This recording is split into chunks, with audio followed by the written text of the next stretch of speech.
next, well, a few days of this week when I'm back here in the northeast, just revisiting some sites that I used to go to when I was much younger, when I was just starting to sort of get interested in and starting to pay attention to wildlife. This one, Ryton Willows, is probably the first place that would be what I would now call my patch, a place I tried to go to regularly and sort of record what was here, what was seen, keep an eye on how it changed, get involved in the management of the site, all of those things. This is one of the sites we're going to do. As I say, I spent quite a lot of time here, so I thought we'd have a look around some of it. It's here in the Tyne Valley, so that will give you a clue that the river off to my side here, up to my left, is the Tyne. We'll turn the camera around now and have a look there. So this is the River Tyne. We're on the south bank of it here and obviously looking towards the north bank. And to the Newcastle side, this side's the Gateshead side of the river. The River Tyne at this point is still a tidal river. The water level goes up or down through the day with the tides, and that means that the foreshore, the banks here can at different times have a lot of mud exposed, and that can be a very good thing for wading birds, for instance. Particularly in winter, there used to be quite large groups of waders all along the banks here when the tide was low. It's much less today. There's a few lapwings flying over there. Green plover or peewit type of wading bird. And several of them further up the river. I only really get here once or twice a year these days, and obviously last year not at all because of the reason. But it's nice to see how things have both stayed the same in many ways. It looks very similar to how it always did. Although this immediate place I'm standing has collapsed. The banking has collapsed here since I was there. And some of the wildlife's still here, some of it's gone. In winter the river used to have quite large rafts of a duck called goldeneye swimming on it. They don't seem to occur here in anything like that number when I'm here over winter anymore. One or two down this stretch rather than a couple of hundred. But at the same time, just on the way down here, I saw a couple of little egrets, and that would be a species that when I was a child here would have been almost inconceivable that you'd have seen. So what we'll do is we'll wander onto the site now, wander away from the river and over the rest of the site. So the site here is a lot of scrubland and a lot of this sort of grassland with gorse and other little scrubby shrubs and plants and slightly larger trees. Yes, I suspect the thing you could see that you suspect wasn't wildlife, that has not changed, sadly. People like to let their dogs go. There's nothing here that says they're not allowed to let them run around off the lead. It's a site where there's rights of public access and so on.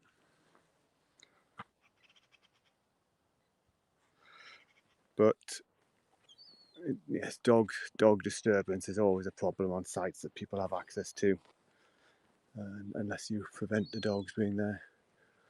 As you can see, here's another three. I'm sure this one's going to be completely annoying in the way that dogs nearly always are. Let's go this way and avoid the dog owners. So the scrubland that we were just looking at there was very good for several types of birds. Things like yellowhammers and linnets were pretty common in there. That was always nice to see.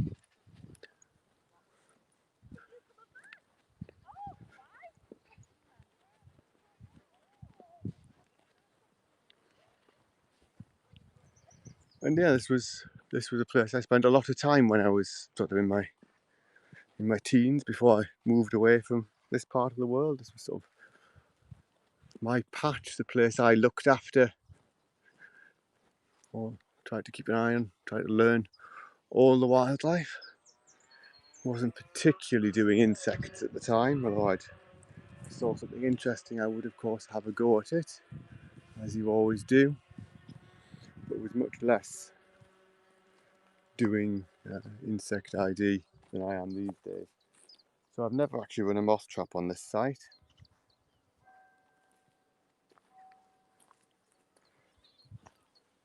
But it's one of those things that, if you count as important, you can possibly hear the chiming of the bells in Ryton Church there. You can see the spire hopefully sticking out over the top of the woodland. So that woodland to the right, with the church at the top of it, is called the glebe. Well, the pond in it is called the glebe wood. I think the wood is also called glebe wood. And glebe is an old name that tends to mean land belonging to the church. So at least originally, towards the right of the screen there, that was land owned by the church. Although it's now, well, it's certainly managed by the local council. I think it's probably owned by them as well.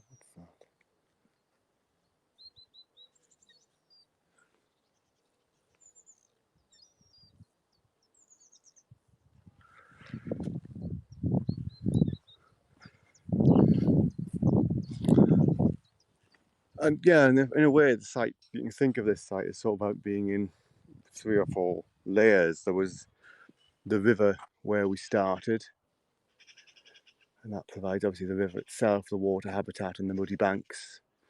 Then you have the scrubby habitat, and then you've got this more open grassland habitat that we're looking at now. And then you've got the woodland, which we're going to go into in a minute. And the woodland and the other end of this grassland as well have got a few ponds in them. And that sort of that structure means it's for a not particularly large site, although it's significantly bigger than the site I spend time on these days. For a not particularly large site, you pack in a fair variety of habitat types, which was always nice for when you were starting to try and learn wildlife. You got to see bits of different things and start to learn different bits. I mean, birds were the main thing I was paying attention to at the time. I did try to do other stuff. I did spend a couple of evenings sitting out here observing one of the entrances to a badger set. With the intention of seeing badgers. I didn't succeed. Didn't actually manage to see badgers till I was in my 40s, which is quite shocking really, and that wasn't here. Anyway, I'm going to walk through now to the other side into the woodland. That would mean going under the railway bridge here, and I suspect the signal will get dodgy for a moment whilst I'm encased in stone. It should reconnect, but it'll go rather pixely. I'll sound like a robot for a while, I suspect. So bear with it.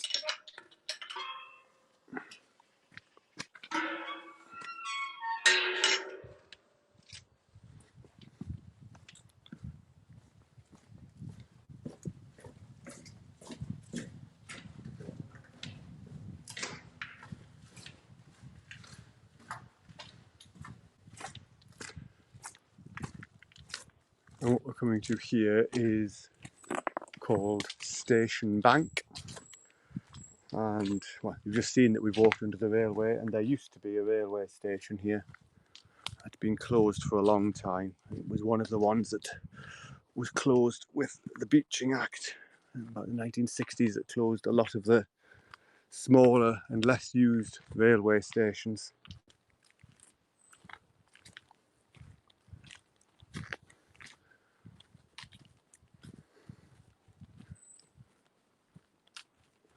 It was always quite a nice bank. You drop down here out of the village, Ryton, which is above us, and into the site.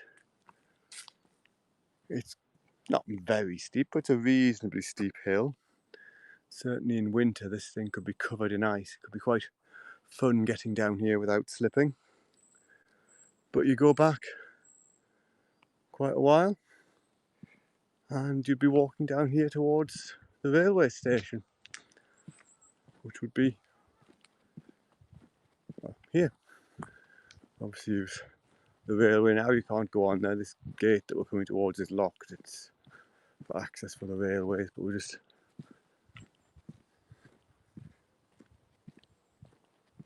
go down to it.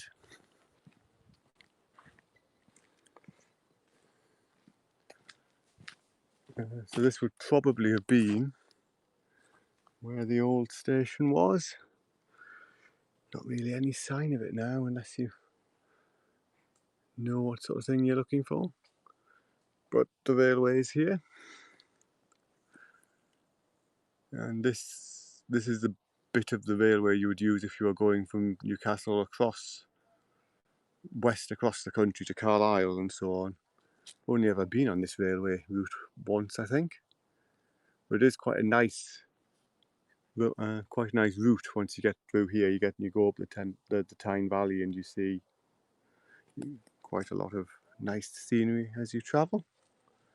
Anyway, we'll wander on and have a look at one of the ponds. There's a great spotted woodpecker calling. They were always here. The nice thing about these sites is that they're sort of the place where, in many ways, you first see things. Don't think I saw my first woodpecker here. I think I'd seen them elsewhere. I may well have seen my first kingfisher here on the site we're just going to. Just quickly turn this around and have a look at something. Again, something that we would not have seen here when I was here as a child. These leaves are from a horse chestnut tree, a conker tree if you want. But what you can see are these marks on the leaves here. Not too many of them compared to some. That's quite a big one. And these are the mines produced by a moth called Camaria oridella, or the horse chestnut leaf miner. And this has been only in Britain since early-ish in the 21st century. So when I was here, when I was in my teens, in the 1980s and 1990s, there would be no chance of seeing that. That wouldn't have been there. Now it's pretty common on horse chestnuts, certainly throughout England. I think it's got as far up as into Scotland yet, but I stopped checking. So again, it's sort of things are interesting changes when you come back to a site that you spent a lot of time on in the past. Things that would have just not been possible then, and also the things that you see that are missing.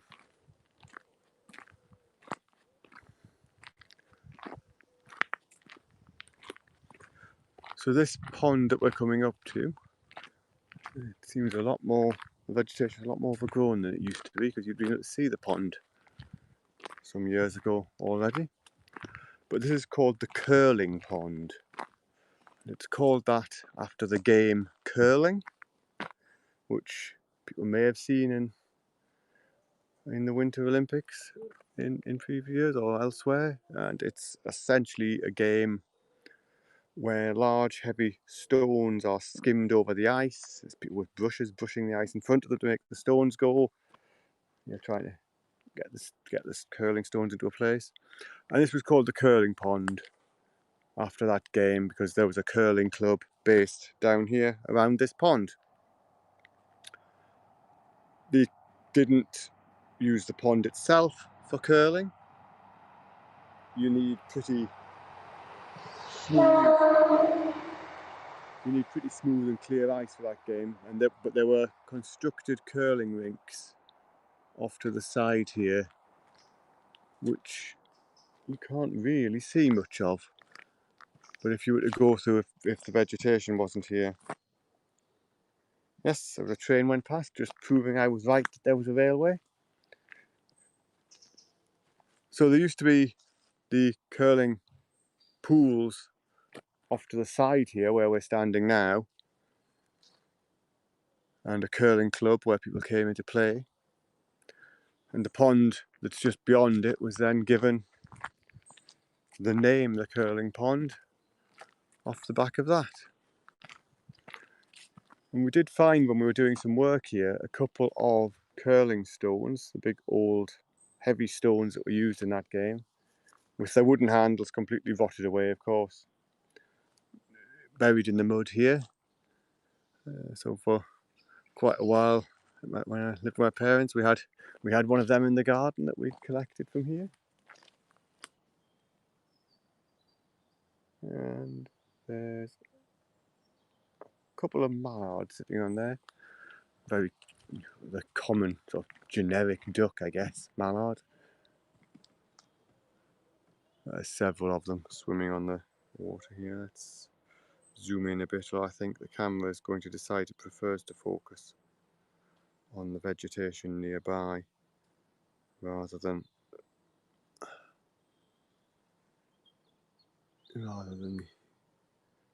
the animals. If we zoom in a bit more. Oh, a few mallard there, but I so zoomed in that it's a bit pointless. But this is the site where I saw kingfisher for the first time as a child. You know, a bird that, well, it's still a nice bird to see, and it's still a really attractive species, of course. But it is something I see much more frequently these days. But saw one for the first time perched at point blank range on a bit of vegetation just out here. Hello, Jess. Hello from Beirut. Thanks for joining. And I say we're just wandering around this site, Ryton Willows, which is a place I used to go to as a child, or through my teens. This was my little nature reserve I was involved in, that I monitored, that I looked after, and places that always become special. Again, there's nothing, looking at it, thinking about it, I'm not sure I particularly saw any super rare things here or super unusual things here, but because it's a site I invested my time in, it's special, and coming back to it is special. So this pond continues on here, and again this has changed in how this is set up since I was spending a lot of time here. It used to be that the path ran on basically straight ahead here along the side of the pond. Well, it also went up here where it does now, but it ran along the side of the pond, and you could follow that and see into the pond on another couple of occasions. But that's not there today. Instead, the route goes up here a bit further into the woodland.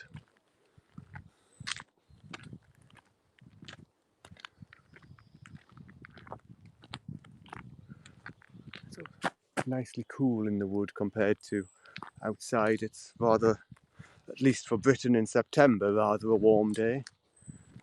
Probably about 25 degrees, something like that.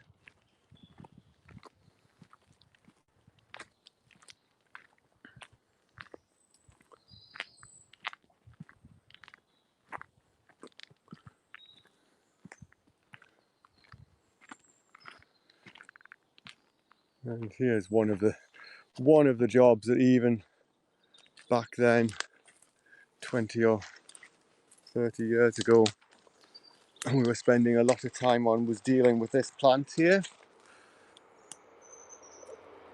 And this, another train going past there, this is Himalayan balsam, and this is an invasive pest species plant. Can take over quite a lot, so we did spend a fair chunk of time trying to deal with this. You can see that, I mean, insects do use it. Yep, there's birds singing in the background, quite a few. A few robin, blackbird, bits of blue tit. can just hear a nuthatch off in the distance. So there are quite a few birds singing. But yeah, we used to try and control this plant. I suspect they still do on the site. Clearly there are things that use it. We just saw a bee visiting it. Only bee admittedly, but a bee nonetheless. And you can see here a leaf mine, probably of a fly, where the larvae of the fly live inside the leaves and eat these galleries out. Right. Oops.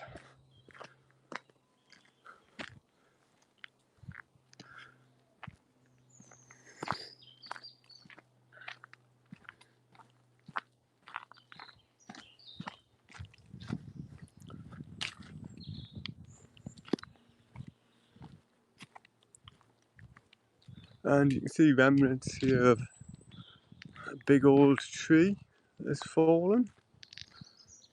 This tree was, well, I can't remember this tree ever being standing in the times I've been involved here. This tree fell some time ago and has been rotting away. It was a fairly solid, substantive tree originally. Well, when it was alive, obviously. And it's been rotting away. But I mean, this has been rotting away for 30, 40 years, really. And it's still here, still gradually breaking down, providing habitat for fungus, for beetles. There's another train going by. Sounds like a goods train from the length of that. Most of the passenger trains on this line are only 2 carriages long.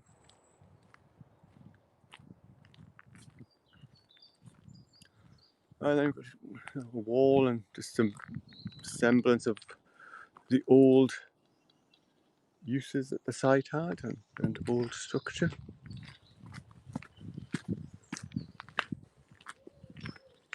Yeah, it's a really nice site, Jess. It's I say I only get here a couple of times a year at most now.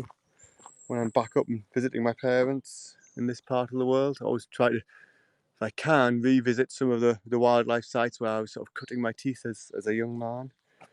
This is one of them. It's a rather attractive fungus. Don't know what species it is. Mentioned on an earlier broadcast, fungus, not my area of knowledge and expertise, but quite impressive. Just to give an idea of scale, I'll put my hand next to it. Growing out of some rotting wood. Quite impressive. See, the slugs have been having a go at it. It's providing some food, and structurally it's not got gills, it's got sort of a soft spongy surface, which are the sort of things you have to look at to identify fungus. But then you have to identify the fungus, and that's hard work. I'll stick to insects, I think. The polypores, I tend to find out tend to be a bit solider than that one seemed to be, Fiona. But it may be. I'm not good at fungi, so that's quite possible. No idea why there's a siren going off. Rather an odd thing. Now, this boardwalk has been improved since I was last here. The ground can get very muddy because we're on a slope here, as you can see, and a lot of the water will run down here, and then the railway embankment at the bottom down there, I suspect, will catch the water. So this place could get very muddy even when it's been relatively dry like today. So if we have a look down here, there's a fair amount of mud there. I'd be getting rather dirty if we didn't have this boardwalk here. So this is and this is well, we're coming to the other end of that pond now. We'll have a look up the pond and then I'll probably end the broadcast there here because I want to now actually spend some time recording the wildlife here, which is difficult to do when you're chatting away on it and watching a screen. But this is the other end of the pond, big old gates, one of which has fallen down. And again, this end used to be a bit more open than it is now. But again, this used to be a really good place to come and watch kingfisher from here. See people still, you can hear people still come for a walk with their children, which is good. And yeah, it gives you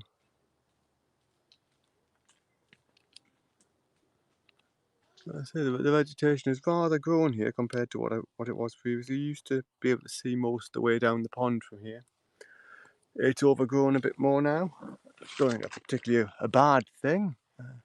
Some ways it probably means the pond is less disturbed and is better for the wildlife, but it obviously makes it harder to see what is out there. But nevertheless, there it is. So we'll probably end this here, having a quick look at Ryton Willows, one of the sites I used to visit when I was young. I'll pop back on a bit later at another site that I spent some time at called Shibden Pond, and we'll have a look at that. And then maybe something else today, or maybe tomorrow we'll have a look at another of the sites I spent a bit of my early days as a natural history person kicking around in. So that's that. Hope people